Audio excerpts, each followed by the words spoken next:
Hello, everybody, and welcome to Madden and Benz Unfiltered. Tim Benz along with Mark Madden. Glad that you are with us today. Lots to talk about with the legal tampering period getting underway in the National Football League. The Penguins with a big weekend against Boston and Philadelphia. Lots on the table, Mark. In fact, let's just start right there with how the Penguins played against the Flyers and Bruins. What'd you think of games 1 and 2 without Sid and Gino both? I thought the Penguins played gritty and with a lot of heart. When you use those adjectives, you're trying to cover up that they really didn't play that well. But they just kept rallying. They just kept getting to the net. Mantha, he plays like a no-check men's league Kevin Stevens. He plays big without being physical.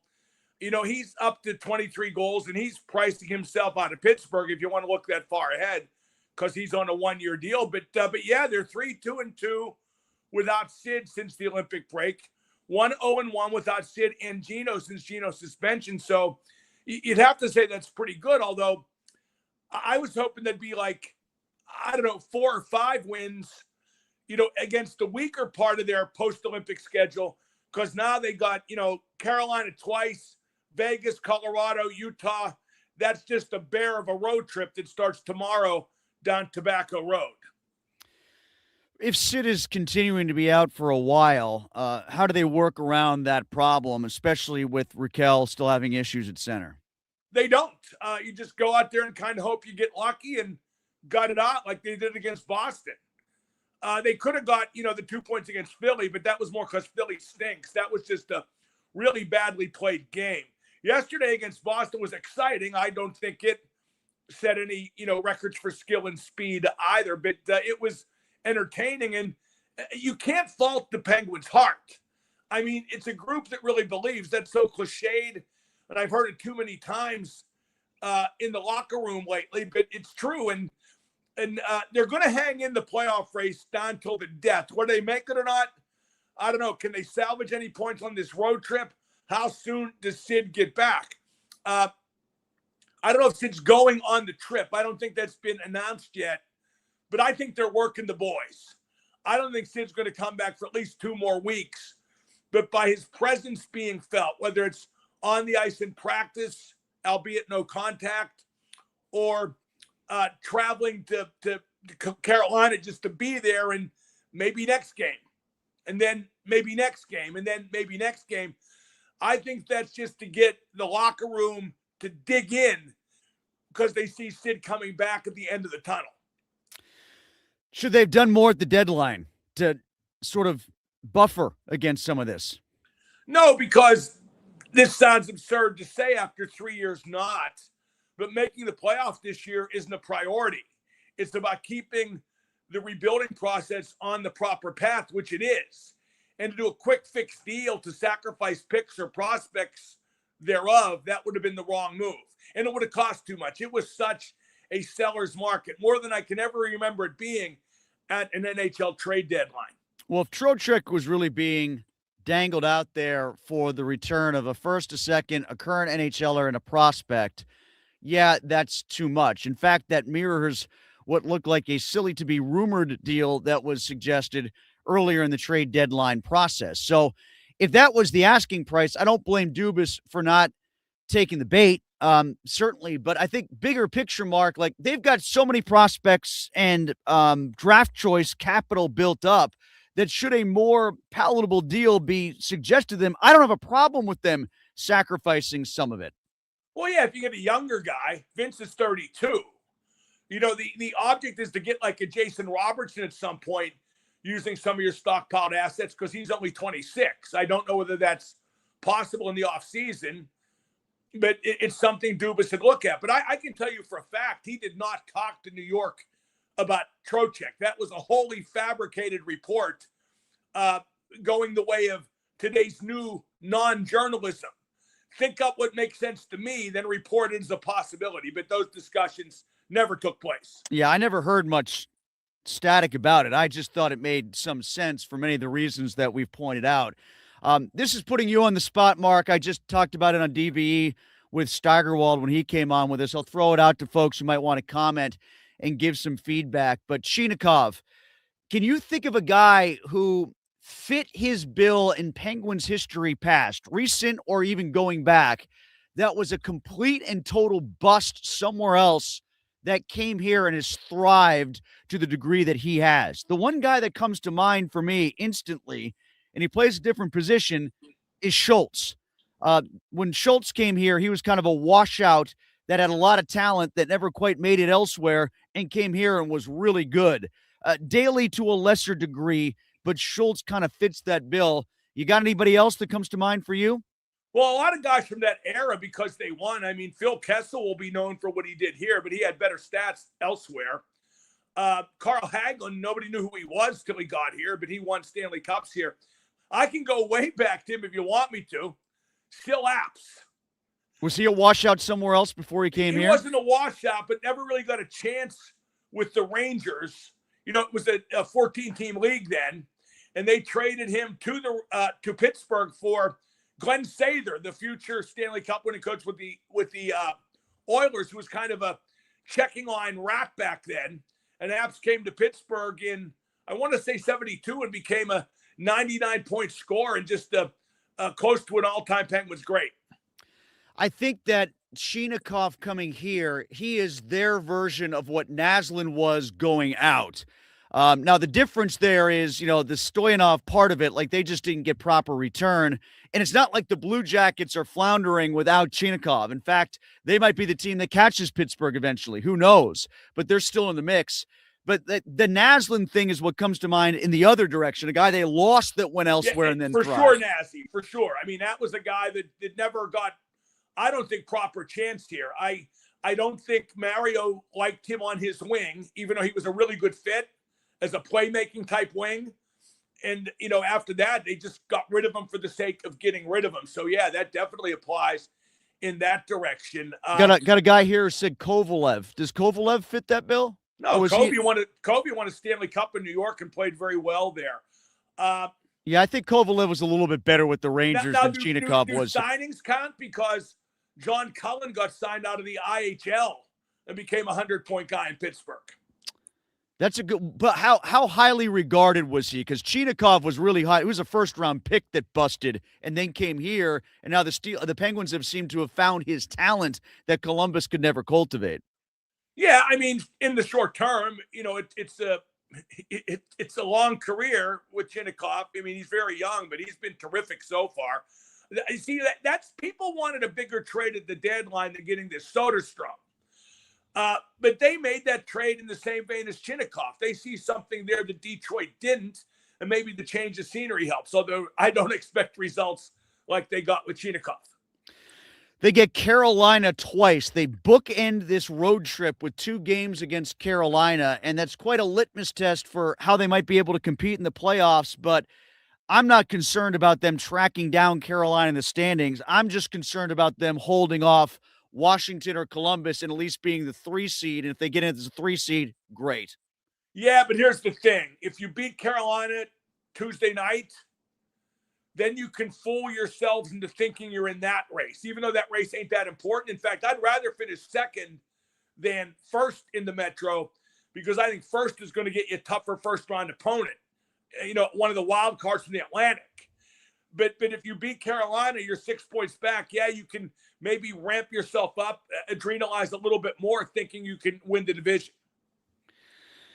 Where are we, Mark, on the goaltender interference debate? How have you weighed in on most of these that have affected the Penguins?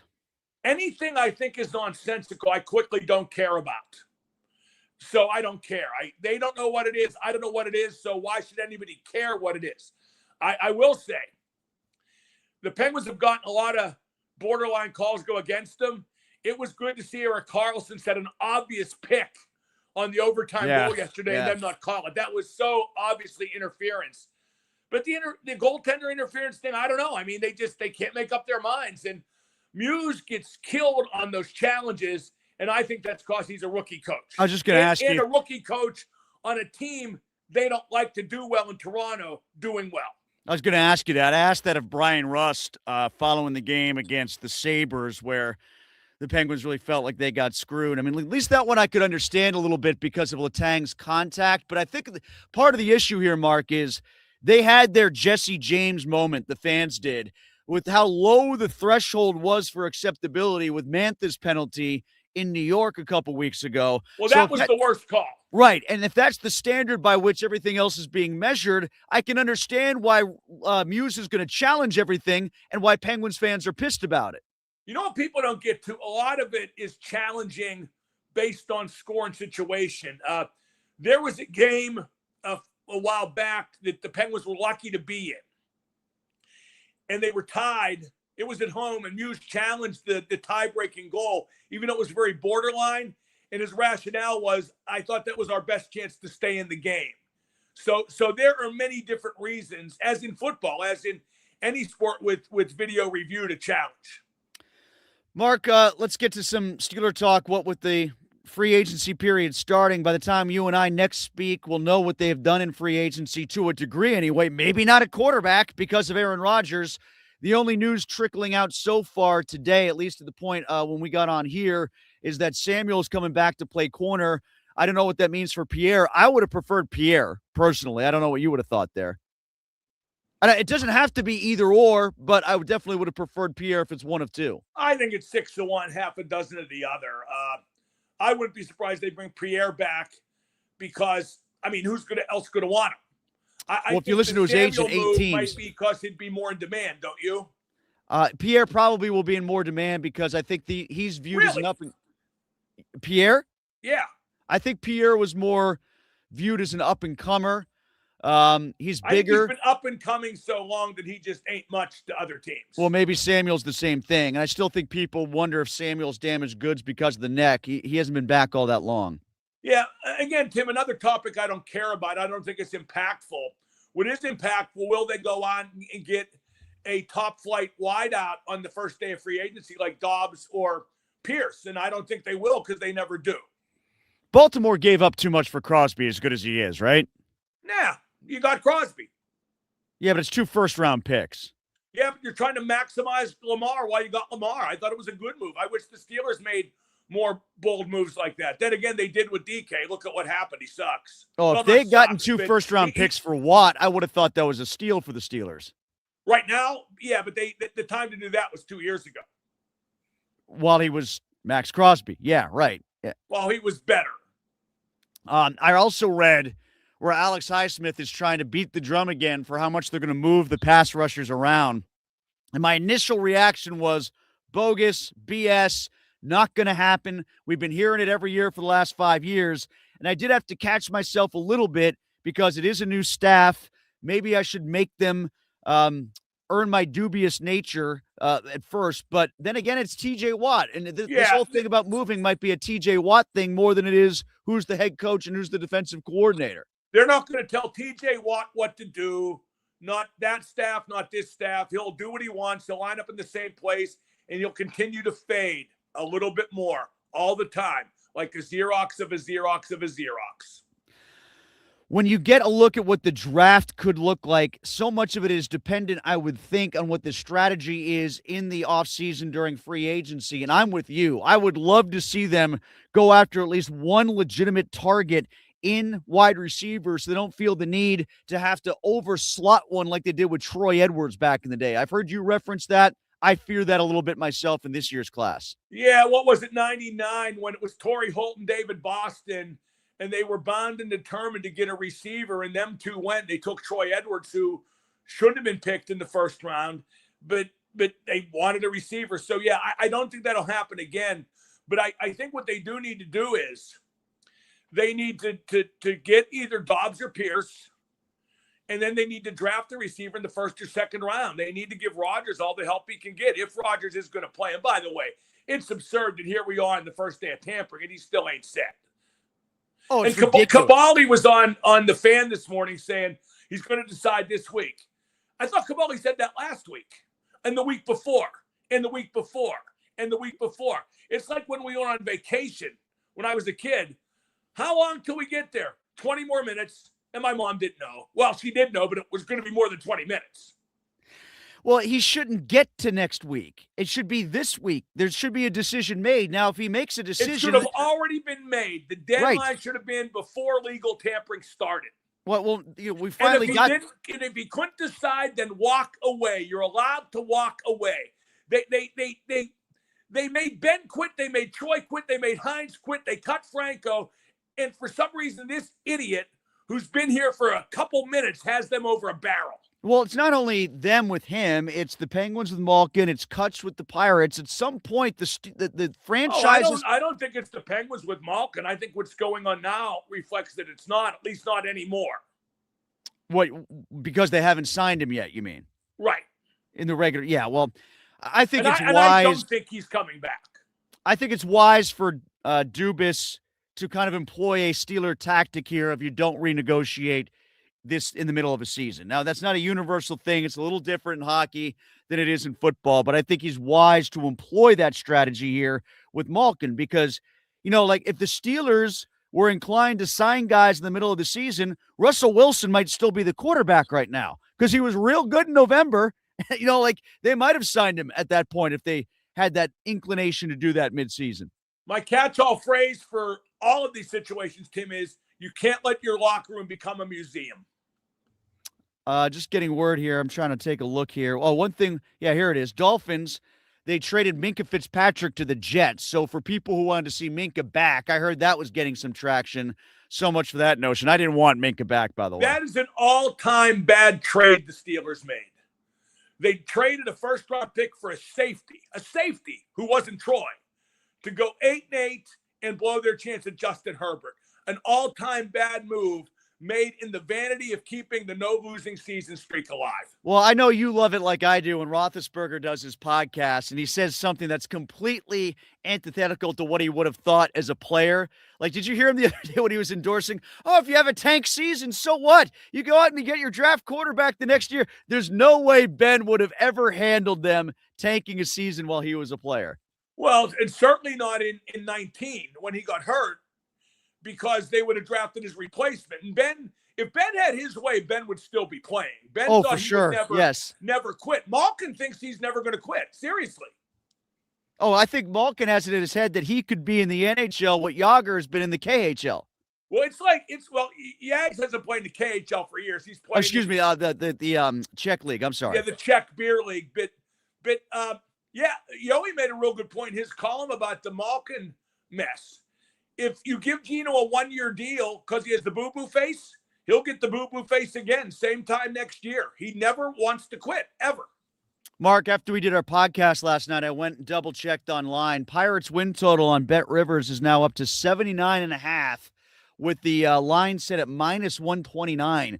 So that suggests to me it's probably going to go up even higher, maybe to 80 or 81. Yeah, I'm going 77.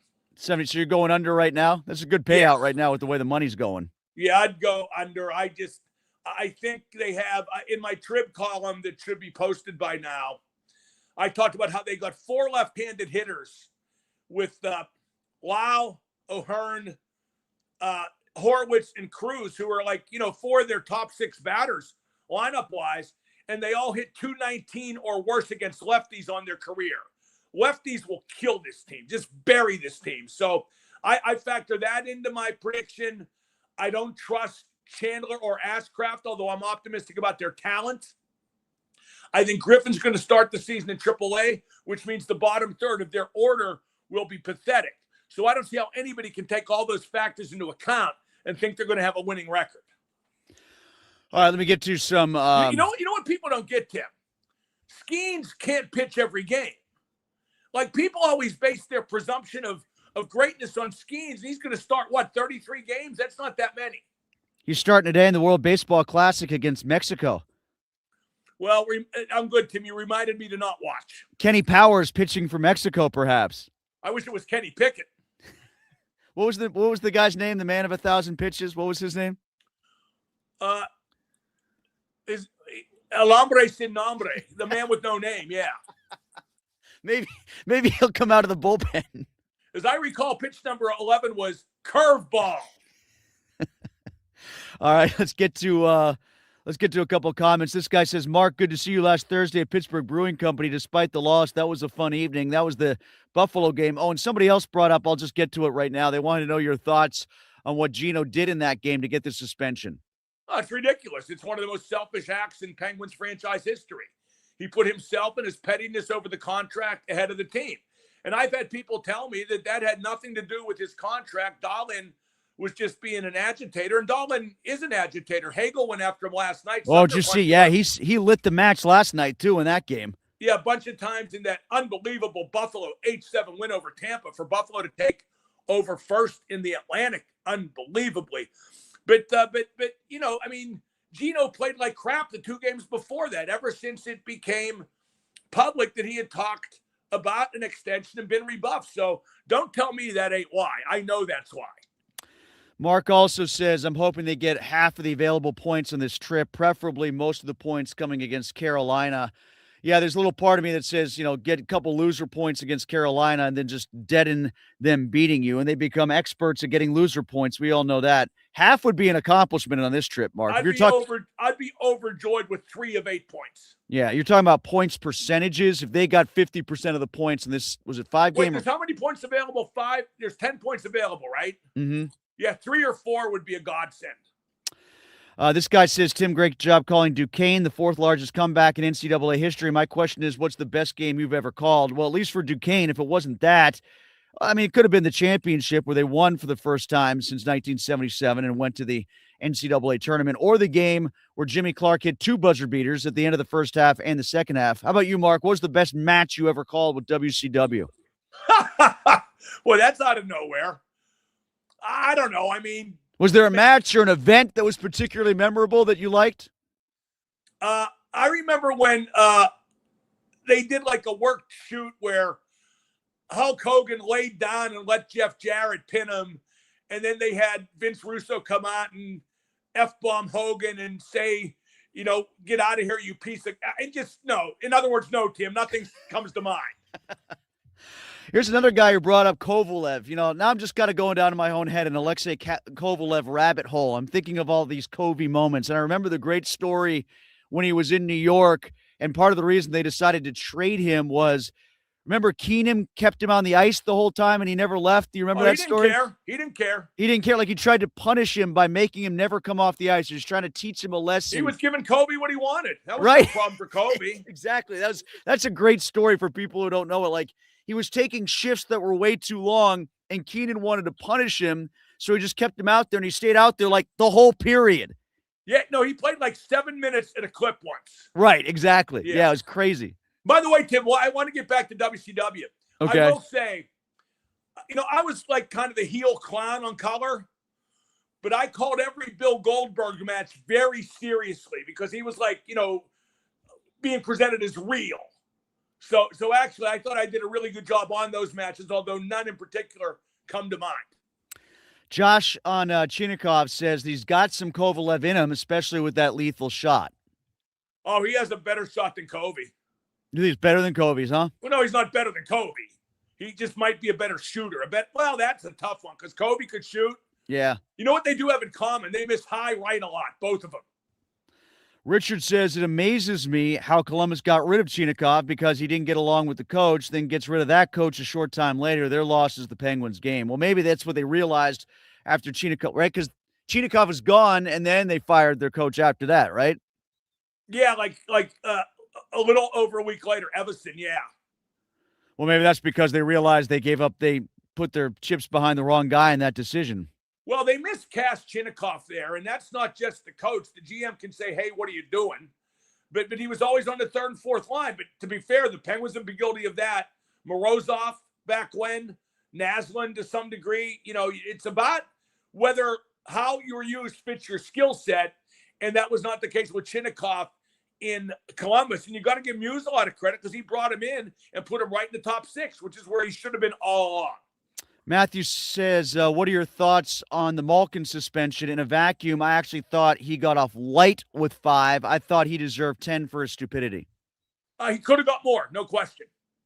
If he's not as skilled of a name as he is, then he might have gotten more. Yeah, his last suspension of any consequence was 4 games. I think if he hadn't been suspended before, he might only got 3 for that, believe it or not. Because they do take into account if the guy's injured or not, and Dahlin was not. Brian says Steelers will draft Drew Aller, book it probably in the third round. Now, if Rodgers does come back and they've got Howard, I'm not sure. Wouldn't that be redundant to bring in Aller then at that point? They're not going to draft Drew Aller no matter what. To draft Drew Aller, and by the way, I would like it if they did. But to draft Drew Aller, they would have to like him more than they like Will Howard. And I think they've conned themselves long enough with Howard where they just would see Aller as lesser, even though he's not. Well, I take that. I mean, Howard thinks the game better. Allard has more tools. Joey says there's a better chance of any of us dating Sidney Sweeney than TJ Watt moving around that line. Yeah, I'm not very high on my chances, nor am I high on the opportunity for him to move from the left side because he's comfortable there. That's what he wants to do. Joe Burrow and Jessica Alba, a Bengal and a Cougar. We talked about that on the DV Morning Show today. I mean, Mark, at least there's photographic evidence that Jessica Alba exists. I know she's for real. Yeah, I bet they both feel like they're climbing Mount Kilimanjaro, but for different reasons. I mean, there's no doubt he fantasized over her, when he was a kid. Right. And there's no doubt that she says, wow, 29 NFL quarterback, here we go. How about the Dak Prescott story, huh? Breaking up on your Jack and Jill bachelorette party. That was something else. I mean, why are you doing that in the first place? Those are such dumb ideas to do a bachelorette joint party. Well, I get it. Do we know what happened? No, we don't know what happened. I do know they have 2 kids together already. I don't know if the kids were there. Just go and do your bachelor party. If you can't trust him to go on his bachelor party, you shouldn't be marrying him anyway. Well, kids, I'm afraid I've got some bad news. Johnny Knoxville. Mommy, I want to be the ring bearer. Johnny Knoxville says, all I'm seeing on Twitter is Pens fans complaining about other players not being suspended for similar infractions as Malkin. Nobody does whataboutisms like Steelers and Pens fans. Well, I mean, the Hagel thing, he should have been ejected, but he punched him with gloves on. That's not the same as trying to ritualistically behead somebody with a stick. Somebody says here, Pat McAfee has left WWE. What happened with that, Mark? Do you know that? I don't know. That surprises me. I thought that was Pat's dream job even more than the one he has. This guy, Calvin, says, what are the odds that a reason for Tomlin retiring was because Rodgers was bullying him and calling more of the shots than him? Nah, I don't think so. I mean, they wouldn't have brought back Rodgers over Tomlin, and Tomlin was the one that wanted to bring Rodgers in anyway. Yeah, come on. That's just not even remotely a factor. Oh, somebody wants to know, how about your we'll close on this, Mark. How was your trip to Johnstown? Oh, it was wonderful. The junior A game was great. They beat Danbury, beat them again the next night to really stay stuck in the playoff race. Danbury has a hockey team. Say it again? Danbury has a hockey team? Yeah, Danbury, Connecticut. Wow. Okay. Well, Tim, it's junior A tier 2. It's I mean, it's a big deal, but it's not, I didn't know I didn't know they had a junior team. I was unaware of that. Yeah, they have a garbagey team in the Southern League or something like that too, I think. Or the East Coast League, the Danbury Hat Tricks. These are the junior hat tricks. But yeah, it's the Slapshot rink. It looks the same. A lot of Slapshot memorabilia. They were really nice to me, gave me a jersey. And it was a great time. I could not have had a better time than I did at that game. That's one of my favorite recent experiences, and I intend to do more stuff like that. Your guy, Michael Felsing, 2 goals, Mark, en route to a Robert Morris victory as they move on 3 years back in Atlantic hockey from the shutdown, and they're already on to the semifinals. Yeah, I've always said when I watch him play ball hockey, he should shoot more, and he decided to in a big situation. Yeah, good for those guys. I give Scully a lot of credit. He persevered, stuck it out when there was no program, and I think they've come back quicker and better than I thought they would. They still lack, like we talked about, who was that guy, Cody Wido or Brady Ferguson or Zach Lynch, local kid. Zach Lynch, the Shaler kid. Yeah, they always had a guy that could score, and even more so, even when he didn't, he was a constant threat. And they don't have a guy like that now. They got to do it as a group or not do it, but they obviously did in this playoff series. Yeah, one thing I want to say, and it's starting to happen a little bit now, but with the CHL influx, you're seeing a lot of talent, from the top, like your Big Tens, BU, BC, all that. Some of that's getting pushed down in college hockey, and then the guys who were in the Atlantic before are now playing more quality at D3, but it's still it's sifting out. You know what I mean? Like some of those guys will still come to Atlantic soon. Well, I wonder if the way to go is to try to get the high school kids that now, or the junior A tier 2 kids like NAHL, like Johnstown, that the big time schools are passing over because they want those major junior kids. Yeah, well, that's good. Exactly. That's the middle ground that they can find, and it's more high middle now than it used to be. That potentially could be the case. So. Yeah, for sure. But that scene with the major junior kids being eligible for NCAA, that's only been 1 year, so I think there's still a lot to yet play out. What do you got going on in Vegas, Mark? I know I'm in for you a couple days this week. I don't know. I'm dreading the flight because it's so early in the morning. I got to do this stuff while I still can. That's why I'm doing too much of it probably. But yeah, I got, Penguin game, Foreigner, Sammy Hagar. I'm probably going to go see the Wizard of Oz at the Sphere in the day, one day. So a lot of stuff ready to go. Probably see Sean McDowell. Is this the thing where they just show the movie, but it's like, with the effects all around you and whatnot? Yeah, that's what I'm told. They do it like every day and 3 times a day on, I think, Thursday, Friday, Saturday. Will you be the only one there not stoned? Who says I'm not going to be stoned? Mark Madden. He'll be back next week with us, Madden and Benz Unfiltered. I'm in for Mark on Tuesday and Wednesday, so make sure you check us out on 105.9 The X, and make sure you read all of our coverage from the A10 tournament. I'll be out there later in the week as well. So listen to Mark this afternoon, and listen to the Penguins games throughout their entire road trip on 105.9 The X.